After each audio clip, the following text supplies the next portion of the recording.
Some scattered showers for our entire Wednesday. As you can see right now, those are still rolling through. A few stronger cells popping up just south of Madison here, but just behind that, just dealing with some lighter rainfall. So a couple of thunderstorms possible as we make our way through the day, but that severe chance, it's going to stay to our south over Illinois, parts of Iowa, Missouri, and Indiana.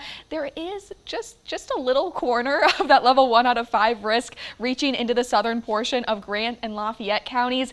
I'm not anticipating anything to really reach southern Wisconsin. It's going to be too intense, maybe some stronger winds, maybe some heavier rainfall, but for the most part, again, today just dealing with those light scattered showers. There are a few points where we might be a little bit on the drier side, a couple of breaks in between these showers, but for the most part, they're going to be pretty widespread. Your lunch hour sees a few stronger cells possible along that Illinois state line, but really what we're looking at there is just going to be some heavier rainfall. By the time that we get to around 9 o'clock tonight, most of us are going to be on that drier side. A couple of isolated showers still possible through the overnight hours, but for the most part, really not looking at too much rainfall. You can see our future rainfall totals are all over the board. Some areas looking at closer to ½ of an inch like Mineral Point, whereas Madison area is just a few tenths of an inch. So moving forward, it's really going to depend on where we see that heavier rainfall, those heavier downbursts come, but for the most part, just looking at traces of rainfall in many areas of southern Wisconsin today.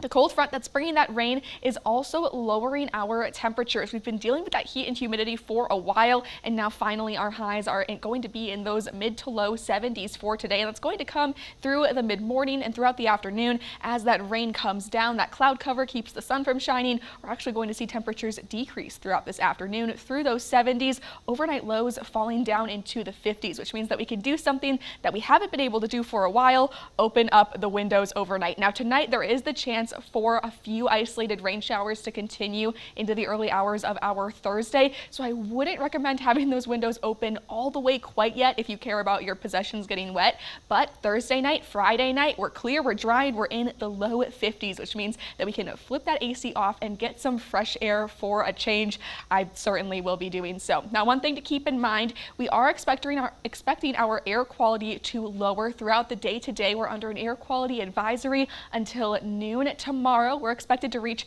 that unhealthy for sensitive groups to unhealthy level on the air quality index.